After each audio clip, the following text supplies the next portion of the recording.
ዝፋናት ጉይትነት ሕልቅነት ስልጣናት ዝበሃሉ ገለ ካብ ኢየሱስ ዝለዓሉ ወይ ከዓ ገለ መወዳድርቲ ኢየሱስ ገይሮም የርኢኹም እንተደኣልዮም ኣይፋሉን። ኢየሱስ ክርስቶስ ኣምላኽ እዩ። ሞት ከም እንፈልጦ ኩላህና እቲ ናይ መወዳእታ እቲ ኣውራ ጸላኢ ደቂ ሰባት እዩ። ካብ ምውታት በኹሉ እዩ እትብል እያ። ርእሲ ማሕበር ምዃኑ ካብ ዝሓለፈ ቁርብ ትንክፍ ኣቢለ ክጅምር ጳውሎስ ብፍላይ ርእሲ ገይሩ ኣቐሚጥዎ ኣሎ፣ ከም ርእሲ ገይሩ ገሊፅዎ ኣሎ። እታ ማሕበር ከዓ ከም ስጋኡ ወይ ከዓ ከም ኣካላቱ ገሊፅዎ ኣሎ። ሕጂ እዚ ዝገበረሉ ምኽንያት እንታይ? እቲ ርእሲ ምዃኑ ማለት ሓደ ምስ ክርስቶስ ዘለዋ ርክብ ንምርኣይ እዩ። በየናይ መገዲኣ ማሕበሩ ምስ ክርስቶስ እትራኸብ ንዝብል እዩ። ዝሓለፈ ሰሙን ከም ዝበልክዎ እታ ማሕበር ኢሉ ዝተዛረበላ ብዚኣ ዞባዊት ማሕበር ዘይኮነስ እታ ኣድማሳዊት ማሕበር እንብላ እያ። ዞባዊት ማሕበር ሻሎም ቤተክርስትያን፣ ሙሉ ወንጌል ቤተክርስትያን፣ ቃልዮት ቤተክርስትያን፣ መሰረተ ክርስቶስ ቤተክርስትያን እዚኣተን ብርግፅ ከም ቤተ እምነት ወይ ድማ ከም ዞባዊ ቤተክርስትያን ገረን እተወደባ እየን። እታ ኣድማሳዊት እትበሃል ግን ኣብ ኩሉ ዓለም ኣብ ገጽ ምድሪ ዘለው ብክርስቶስ ኢየሱስ ኣሚኖም ዝደሓኑ ናታ ኣባላት ዝኾኑላ እዩ ዝዛረብ ዘሎ ጳውሎስ። ኣካል ኢሉ ዝዛረበላ ዘሎ ነዛ ማሕበር እዚኣ እዩ። ጎይታ ተመሊሱ ክመፅእ ከሎ ድማ ንሓንቲ ቤተ እምነት ወይ ከዓ ዴኖሚኔሽን ክወስድ ኢሉ ኣይኮነን ዝመፅእ። ክመፅእ ከሎ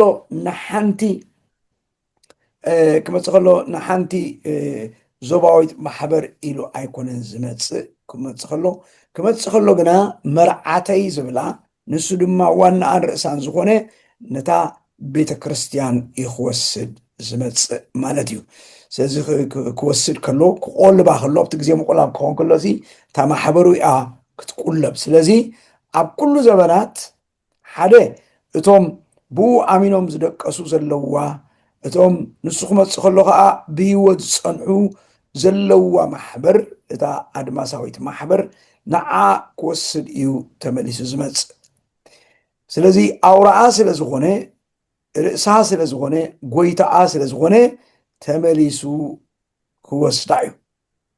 ተመሊሱ ክወስዳ ክብል ከሎ ድማ ክሳዕ ተመሊሱ ዝመፅእ እንታይ ይገብር ኣሎ ይብለና ኣሎ ጳውሎስ ኣብ ኤፌሶን ይከናኸና ኣሎ ኢልዎ ኣሎ። ርእሲ እንታይ እዩ ዘመልክት? ቀዳማይ እንታይ የመልክት ኢልና ዝሓለፈ ግዜ እቲ ርእሲ ንብሎ ስልጣን እዩ ዘመልክት።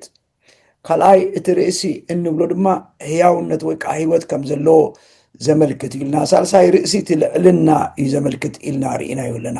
ርእሲ ማሕበሩ ክብል ከሎ ሰብ ቤተ ክርስቲያኑ ንሱ ርእሳ እዩ ክንብል ከለና ንሱ ኣውራ፣ ንሱ ጎይታኣ፣ ንዑያ ትግዛእ፣ ንዑያ ትሰምዕ፣ ንዑያ ከዓ ትምለኽ፣ ብኡ ከዓ እያ እትምራሕ።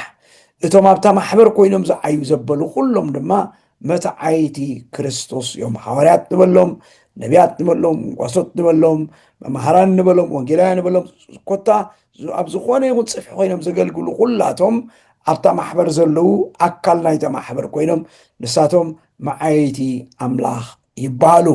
ወሃቢ ዕዮ ግና ንሱ እዩ።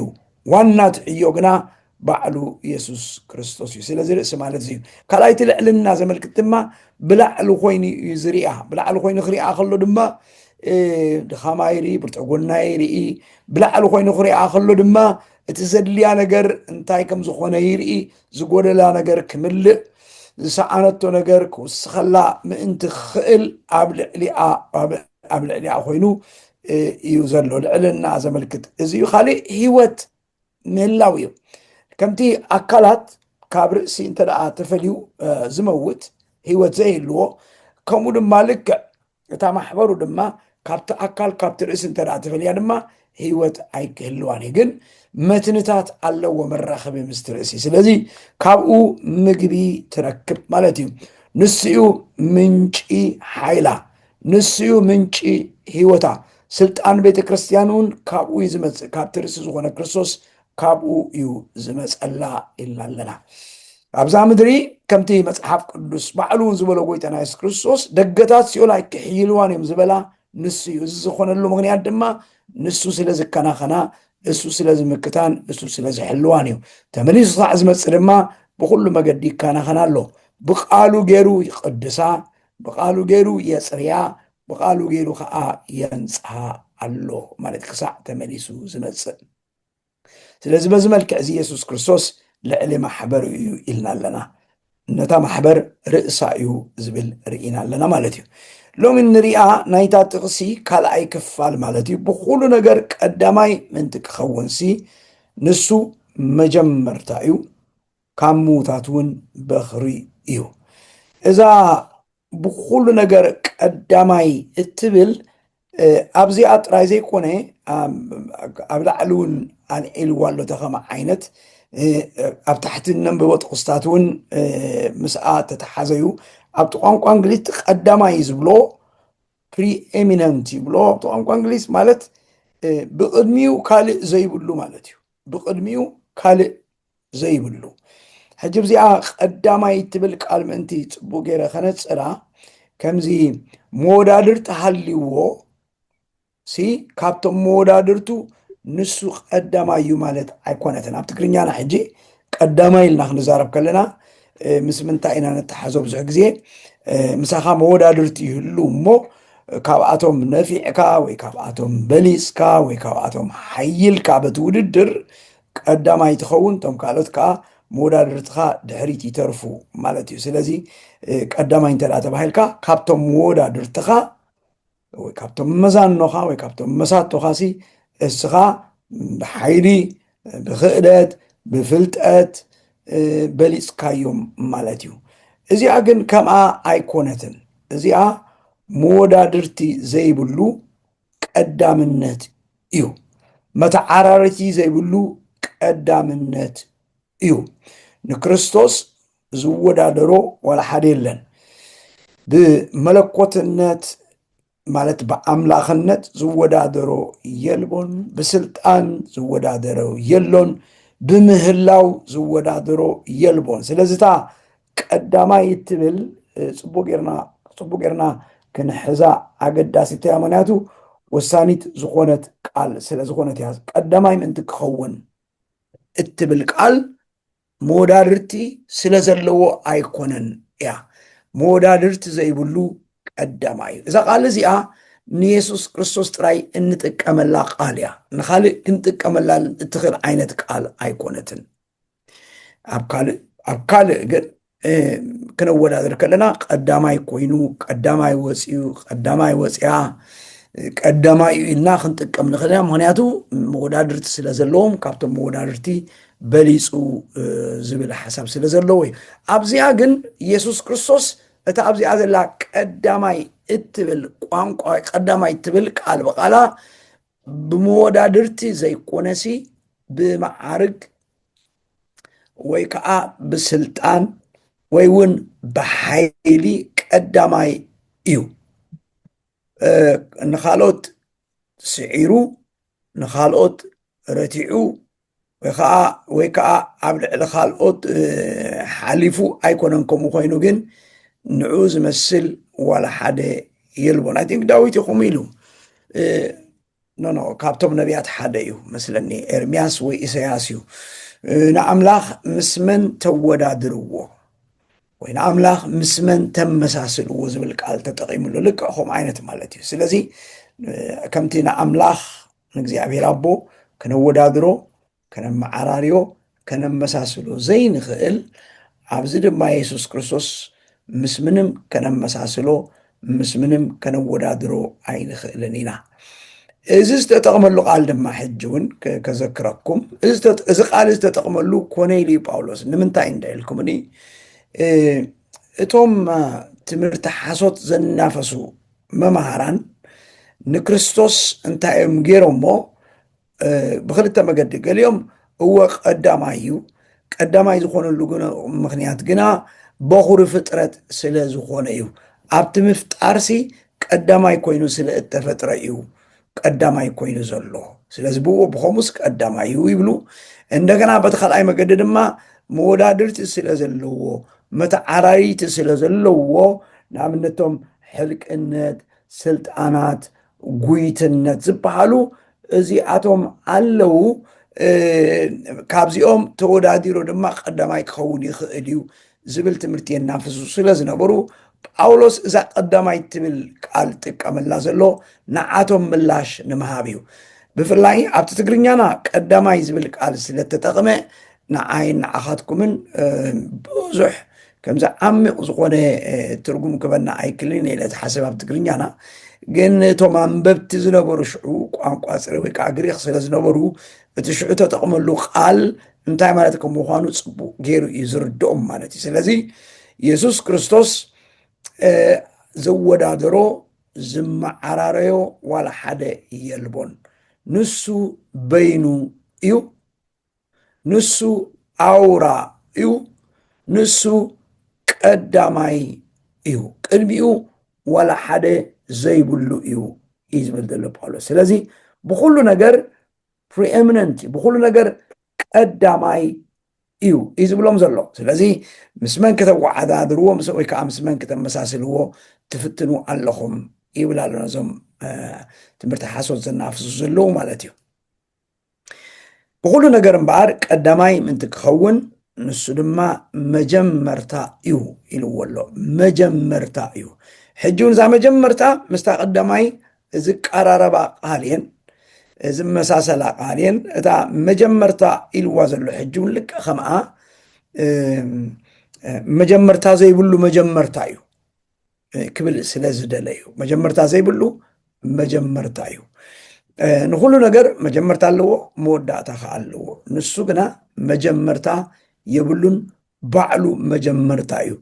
መዓስ ዩኸ መጀመርታ እንድሕር ኢልና ክንበፅሖን ክንፈልጥዎን ኣይንኽእልና። ምክንያቱ ንሱ ባዕሉ እንታይ ስለ ዝኾነ መጀመርታ ስለ ዝኾነ እዩ።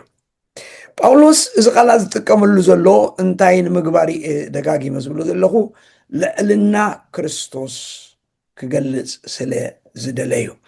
ኣብ ታሕቲ ክንመጽእ ኢና እቲ ብቕዓት ናይ ኢየሱስ ክርስቶስ ዝብል ሓሳብ ክንመጽእ ኢና። ኣብዚ ልዕልና ኢና ንዘራረብ ዘለና። እቲ ብቕዓትን እኹልነትን ከዓ እንታይ ከም ዝኾነ ድማ ኣብ ትሕቲ ኢልና ክንርአና ብፍላይ ምስ ምድሓን እተተሓዘ ብቕዓትን እኹልነትን ጎይታና ኢየሱስ ክርስቶስ ክንርአና። ሕጂ ግና እቲ ቀዳማይነት፣ እቲ ኣውራውነት፣ እቲ ጀማራውነት ኢየሱስ ክርስቶስ ኢና ንርኢ ዘለና ሓራይ።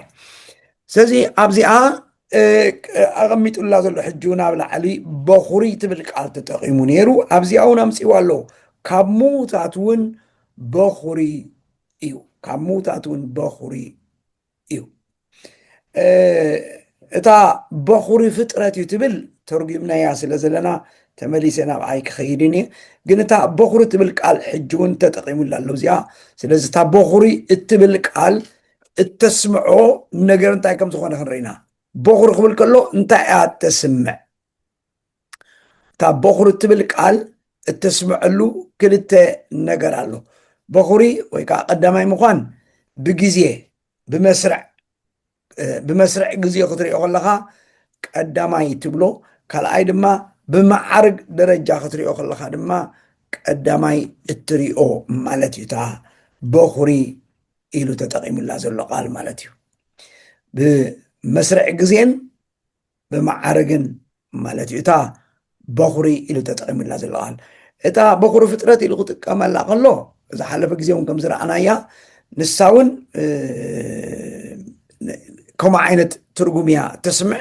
ብፍላይ ግን ኣብዚኣ ብመስርዕ ግዜን ብመስርዕ ማዕርግን በኹሪ እዩ ዝብሎ ዘሎ ንጎይታና ኢየሱስ ክርስቶስ ማለት እዩ። ስለዚ በኹሪ ማለት መጀመርታ ክብል ስለ ዝደለ እዩ፣ ወይ ከዓ በኹሪ ማለት ቀዳማይ ክብል ስለ ዝደለ እዩ። ስለዚ ኢየሱስ ካብ ሙታት ናብ ህይወት ወይ ከዓ ናብ ነባርነት ምምፃእ ዝኸበረ ዳግማይ ዘይመውት ካልእ ዝተንስእ ወይ ከዓ ናይ መጀመርታ ወዲ ሰብ እዩ ይኽብሎ ደልዩ ዘሎ ማለት እዩ።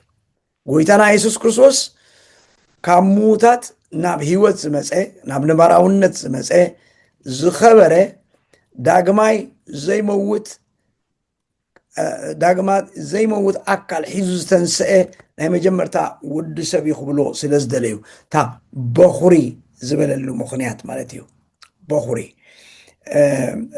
ስለዚ እታ ብኹርና ዛብዚኣ ዘላ ብኹርና ተመልክት ብመስርዕ ወይ ከዓ ብመስርዕ ግዜ ክንሪኣ ከለና ንሱ ቀዳማይ እዩ ንሱ መጀመርታ እዩ ክብል ቅድሚኡ ከም ናይ ኢየሱስ ክርስቶስ ዓይነት ገይሩ ዝተንስአ የለን ክብል ስለ ዝደለዩ ብምንታይ ከም ዝፍለ ክንሪኣ ኢና ብርግፅ እታ ካልአይቲ ድማ በኹሪ ምዉታት ይተብሎ ዘላ ድማ ብማዕሪግ ወይ ከዓ ብልዕልና እዩ እንታይ ማለት እዩ ንሞት ቀዳመይቲ ንሓዋሩ ዝሰዓረ ጎይታና ኢየሱስ ክርስቶስ በይኑ እዩ ኣብ ልዕሊ ኩሉ ብድሕሪኡ ዝስዕብ ሰብ ናይ ላዕለዋይ ስልጣንን መሪሕነትን ስልጣን ከዓ ይሕዝ ንሱ ፈላሚ ወይ ከዓ ኣሰር ትንሳኤ ክንብሎ ንኽእል ኢና ብኻሊእ ኣዘራርባ ማለት እዩ ስለዚ እታ ካብ በኹሪ እትብል ቃል እዚኣ ተስምዕ እታ በኹሪ እናተመልክዕ ብግዜን ብማዕረግን ከመልክት ስለ ዝደለዩ እታ በኹርና እታ ምዉታት እትብል ቃል እንታይ ይኽብል ደልዩ ማለት እዩ በኹሪ ምዉታት ይኽብል ከሎ እታ ነናይ ከመልክት ይደልዩ እታ ምዉታት ትብላ ዘሎ ከምዚ ህይወት ዝሰኣኑ ማለት ኣይኮነት እንታ ምዉታት ዝብሎ ዘሎ ቃል ንኣብነት ኣዳም ሞይቱ እንድዩ ሙሴ መይቱ ኩሎም ሰባት መፅሓፍ ቅዱስ ዘለዉ ሰባት ርኢና እዮም ህይወቶም ሓሊፋ ሞይቶም እዮም እዚ ዓይነት ምማት ኣይኮነን ዝዛረብ ዘሎ እንታይ ደኣ እዛ ምዉታት ዝብላ ዘሎ ምስ ትንሳኤ ተተሓዘት ሞት እዩ ዝዛረብ ዘሎ ጳውሎስ ካብ ምዉታት በኹሪ ይኽብል ከሎ እዛ ኣብዚኣ ዘላ ምዉት ካብ ምዉታት በኹሪ እዩ ንምማት ቀዳማይ እዩ ማለት ኣይኮነን ረዳእትኩም ኣላታ ባህላ ንምዉታት በኹሪ ወይ ከዓ ንምዉታት ቀዳማይ ኣይኮነን ዝብል ዘሎ ብኸምኡ ድሕሪ መፂና ኣብ መፅሓፍ ቅዱስ ክሳዕ እንፈልጦ ማለት እዩ ኣብ መፅሓፍ ቅዱስ ክሳዕ እንፈልጦ ብሞት ቀዳማይ ዝኾነ ቃየል እዩ ቀዳማይ ዝሞተ እንተደኣ ብኸምኡ ዓይነት ተርጉምናያ ማለት እዩ እዚ ግን እንታይ ክብል ደልዩ ሞይቱ ዝተንስአ ማለት እዩ ሞይቱ ዝተንስአ ንዓቶም በኹሪ እዩ ሞይቶም ንዝተንስኡ ንዓቶም በኹሪ መን ጎይታና ኢየሱስ ክርስቶስ እሞ ሞይቶም ዝተንስኡ ካልኦት ከም ኣብነት የብልናን እንድዩ ከም ኣብነት ጌርና ንሪኦም የብልና እንድዩ እንተደኣ ኢልና ኣልዓዛር ኩሉ ግዜ እንፈልጦ ካብ ሞት ዝተንስአ ከም ምዃኑ ንዝክሮ ኢና ጎይታና ኢየሱስ ክርስቶስ ባዕሉ እውን ዝክሩ ኢኹም ጎይታና ኢየሱስ ክርስቶስ ባዕሉ እውን ነታ ሓደ ወዳ ንሱ ጥራይ እንኮ ወዳ ነይሩ ንሱ ምስ መታ ቃሬዛ ተሰኪሞም መኸዱ ከለዉ ነቲ ቃሬዛ ተንኪፉ ተንስእ ዝበሎ እሳውን እሱን ካብ ሞት ተንስኡ ርኢና ኣለና ጴጥሮስ እውን ካብ ሞት ከም ዝተንስአ ንፈልጥ ጳውሎስ እውን ካብ ሞት ከም ዝተንስአ ንፈልጥ ኣብ ብሉይ ኪዳን እውን መን እዩ ካብቶም ነቢያት ሓደ ካብ ሞት ከም ዝተንስአ ኤልሳዕ ካብ ሞት ኤልያስ ካብ ሞት ከም ዝተንስአ ከዓ ንፈልጥ ኢና ኤልሳዕ እውን ካብ ሞት ከም ዝተንስአ ንፈልጥ ኢና እንታይ ደኣ እዩ ጎይታና ኢየሱስ ክርስቶስ ካብዚኣቶም ዝፍለየሉ እንተደኣ ኢልኩምኒ እቲኣቶም ካብ ሞት ተንሲኦም ግን እንደገና ተመሊሶም መይቶም እዮም መይቶም ካብ ሞት ተንሲኦም ግን ተመሊሶም ግና መይቶም እዮም እንተዘይከውን ነይሩ ሎሚ ብሂወት መሓለዉ ነይሮም ስለዚ ከምዚ ዓይነት ምትንሳእ ከም ናይ ኢየሱስ ክርስቶስ ዓይነት ምትንሳእ ዝተንስአ የለን ክብል ደልዩ ጳውሎስ ከምዚ ናቱ ምትንሳእ ዝተንስአ የለን ካልኦት ዝተንስኡ እኳ እንተነበሩ እቲ ምትንስኦም ግና ጊዜያዊ እዩ ነይሩ ተመሊሶም ከዓ ናብ መቃብር ከይዶም እዮም ጎይታና ኢየሱስ ክርስቶስ ግና ይብል ዘሎ በኹሪ እዩ ዘበሎ ወይ ከዓ መጀመርታ እዩ ዘበሎ ካብ ሞት ተንሲኡ ሕጂ ከዓ ብሂወት ዘሎ ንሱ በይኑ እዩ ክብል ስለ ዝደለዩ ሓደ ካልእ ከርእዮ ዝደለየ ድማ በኹሪ ምዉታት እዩ ዘብሎ ዘሎ ድማ ካብ ሞት ምስ ተንስአ ድማ ክብሪ ዘለዎ ስጋ ዝለበሰ ጎይታና ኢየሱስ ክርስቶስ ጥራይ እዩ። እቶም ካልኦት ምናልባት አልዓዛር ቅድሚ ምማቱን ድሕሪ ምማቱን ለቢስዎ ዝነበረ ስጋ ሓደ ዓይነት እዩ። ብመልክዕ በልዎ ብቁመት በልዎ ብኩለንትንኡ ከምታ ዝነበራ እዩ። ሂወት ተሰኩዒሉ ጥራይ እዩ ተንስኡ ከለልይዎ እውን ክኢሎም ማለት እዩ እቲ ሽዑ ዝነበረ አልዓዛር ማለት እዩ። እሰይም እቶም ካልኦት ካብ ሞት ተንሲኦም ንብሎ መፅሓፍ ቅዱስ ንሱ ሒዞም እዮም። ጎይታና ኢየሱስ ክርስቶስ ክትንስእ ከሎ ግና ዝክሩ እንተደኣ ኮይንኩም ማርያም ክትንክፎ ምስ መፀት እንታይ ኢልዋ? ኣይትተንኪኒ ኢልዋ ነይሩ። ኣይትተንኪኒ ምክንያቱ እቲ ሽዑ ለቢስዎ ዝነበረ ስጋ ክብሪ ዝለበሰ ስጋ እዩ። ከም ናይ ቀደም ስጋ ኣይኮነን። ቅድሚ ሞቱ ዝነበሮ ዓይነት ስጋ ኣይኮነን ተንስኡ። እቲ ድሕሪ ትንሳኤው ዝለበሶ ስጋ ሞት ክሕዞ ዘይክእል ዓይነት ስጋ ሒዙ እዩ ተንስኡ። ዝክሩ ኢኹም ኣብ ምዕራፍ 20 ኣብ ወንጌል ዮሃንስ እቶም ደቀ መዛሙርቲ ካብቶም ፈሪሳውያን ፈሪሖም ተሓቢኦም ከለዉ ነቲ መንደቕ ሰንጢቑ ኣብ ማእኸሎም ከም ተረኽቦሞ ሰላም ንኣኻትኩም ከም ዝበለ ትዝክሩ ኢኹም። ኣብ ካሊእ ቦታ ጎይታ ኢየሱስ ክርስቶስ ከም ገይሩ ኣይፈልጥን። ክኸይድ ተደኣ ኮይኑ ብንጉር መገዲ እዩ ዝኸይድ ነይሩ፣ ከም ሰብ ኮይኑ እዩ ዝኸይድ ነይሩ። ኣብኡ ግና መንደቕ ክሕዞ ዘይከኣለ ስጋ እዩ ነይሩ፣ ክብሪ ለቢሱ ዝለበሰ። ስለዚ ትበኽሩ እዩ ዘበሎ ካልኣይ ምክንያት እዚ እዩ፣ ክብሪ ለቢሱ ዝተንስአ ስጋ ስለ ዝኾነ እዩ። ካልኣይ ሳልሳይ በኽሩ እዩ ዘበሎ ድማ ንሓይሊ ሞት ዝሰዓረ ንሓይሊ ሞት ዝሰዓረ ኢየሱስ ክርስቶስ ጥራይ እዩ። ንሓይሊ ሞት ዝሰዓረሉ ምክንያት ተመሊሱ ብዘይ ምማቱ እዩ። ተመሊሱ ብዘይ ምማቱ ንሓይሊ ሞት ሓንሳእ ንሓዋሩ ስዒርዎ እዩ ጎይታና ኢየሱስ ክርስቶስ። ስለዚ ሞት ኣጽኒዑ ክሓዞ ኣይከኣለን ይብለና መጽሓፍ ቅዱስ። መቃብር እውን ሓይሊ መቃብር እውን ክሕዞ ኣይከኣለን ይብለና መጽሓፍ ቅዱስ። ንሓይሊ ሞት ስዒሩ ኸይዱ እዩ። ንሓይሊ ሞት በጢሱ ኸይዱ እዩ። ንስሕበት ናይ ሞት በጢሱ ከይዱ እዩ። ስለዚ ኢየሱስ ክርስቶስ በዚ መገዲ እዚ እዩ በኽሪ ሙታት ተብሂሉ ዘሎ ማለት እዩ። ንሓይሊ ሞት በጢሱ ዝኸደ፣ ንሓይሊ ሞት ስዒሩ ዝኸደ፣ ሞት ከዓ ተመሊሱ ኣጽኒዑ ክሕዞ ስለ ዘይካለ ብድሕሪኡ ሞት ኣብ ስጋ ጎይታና ኢየሱስ ክርስቶስ ስልጣን ኣይነበሮን። ምክንያቱ እቲ ሽዑ ዝለበሶ ስጋ ዳግም ዘይመውት፣ ዳግም ዘይኣርግ፣ ዳግም ዘይሓምም፣ ዳግም ዘይበሊ፣ ዳግም ዘይደክም ስጋ ይለቢሱ ተንስኡ ካብ ሞት። ስለዚ ከምዚ ዓይነት ትንሳኤ ዝተንስአ ወላ ሓደ የልቦን እዩ ዝብል ዘሎ ሐዋርያ ጳውሎስ። ዩኒክ እዩ ናይ ጎይታና ኢየሱስ ክርስቶስ፣ ፍሉይ እዩ ናይ ጎይታና ኢየሱስ ክርስቶስ ትንሳኤ። ካብዚ ተበጊሱ ኣነ ካብ ሙታት በኽሩ እዩ ዝብሎ ዘለኹ ዝብል ዘሎ ጳውሎስ። ስለዚ በዞም ሰለስተ ዝዘርዘርክዎም ምክንያታት ጎይታና ኢየሱስ ክርስቶስ ካብ ሙታት እንታይ እዩ? በኹሪ እዩ ኢልዎ ኣሎ። ወይከዓ ኣውራ እዩ፣ መጀመርታ እዩ፣ ቀዳማይ እዩ፣ ንዑ ዝመስል የብሉን። ከምቲ ዓንቶይ ዝበልክዎታ ቀዳማይ ትብል ቃል እተጠቕመላ ጳውሎስ መወዳድርቲ ዘይብሉ ዘበለኒ ምክንያት እዚኣ ንሞት ብዝምልከት መወዳድርቲ የብሉን። ምስ መን? ምክንያቱ መወዳድርቲ እንተዝህልዎ ካልኦት እውን ከምኡ ፈቲኖም ምናልባት ተሳዒሮም፣ ካልኦት እውን ከምኡ ፈቲኖም ምናልባት ጎይታ ኢየሱስ ክርስቶስ ቀዲሞም ምተባሃሉ ግን እተወዳደርዎ የለውን ኣብ ትንሳኤ፣ ዝመዓራረዎ እውን የብለውን ኣብ ትንሳኤ ማለት እዩ ንጎይታና ኢየሱስ ክርስቶስ። ስለዚ ንሱ ካብ ሙታት በኹሪ እዩ። ጳውሎስ ንምንታይ እዩ እዞም ቃላት እዚኣቶም ዝጥቀመሎም ዘሎ ሕጂ እውን ደጋጊመ ክብሎ ዝደሊ? እንታይ ክዛረብ ስለ ዝደለዩ? ልዕልና ክርስቶስ ክገልጽ ስለ ዝደለዩ፣ ክርስቶስ ልዑል እዩ ክብል ስለ ዝደለዩ።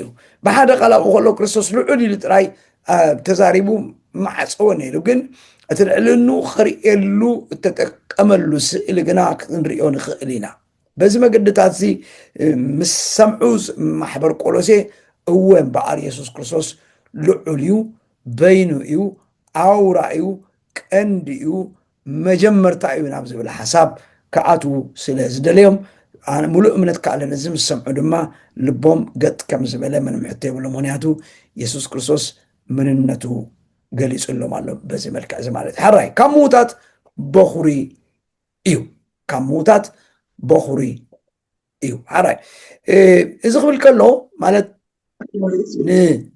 ነዞም ሰባት እዚኣቶም ማለት ንማሕበረ ቆሎሴ ይኹን ብድሕሪኡ ንዘለና ኣመንቲ እንታይ እዩ ዘመልክተና ወይ ከዓ እንታይ እዩ ዘርእየና ወይ ከዓ እንታይ ይሕብረና ወይ ብኻሊእ ኣዘራርባ እንታይ ስነ መለኮታዊ ትርጉም ክንረክብ ንኽእል እንታይ ስነ መለኮታዊ ዝኾነ ሓሳብ ክርዳኣና ይኽእል ኢየሱስ ክርስቶስ ካብ ምዉታት በኹሪ ብምዃኑ ማለት እዩ ኢየሱስ ክርስቶስ ካብ ምዉታት በኹሪ ብምዃኑ ሕጂ እንተ ደኣ በኹሪ ኮይኑ ብኻሊእ ኣዘራርባ ብድሕሪኡ ግና ነትናቱ ዓሰር ነትናቱ መገዲ ስዒቦም ዝትንስኡ ከም ዘለዉ ክዛረብ ስለ ዝደለየ ሐዋርያ ጳውሎስ ብድሕሪኡ ስዕብዎ ምክንያቱ ቅድሚ ሕጂ ተወዳዲሮም ዝተወዳደሩ ዋላ ሓደ የለውን ኢሉ ኣሎ ሕጂ ግና ንሱ በኹሪ ኮይኑ እሱ ኣውራ ኮይኑ ንሱ ቀዳማይ ኮይኑ ንሱ ዓሰር ኮይኑ እቶም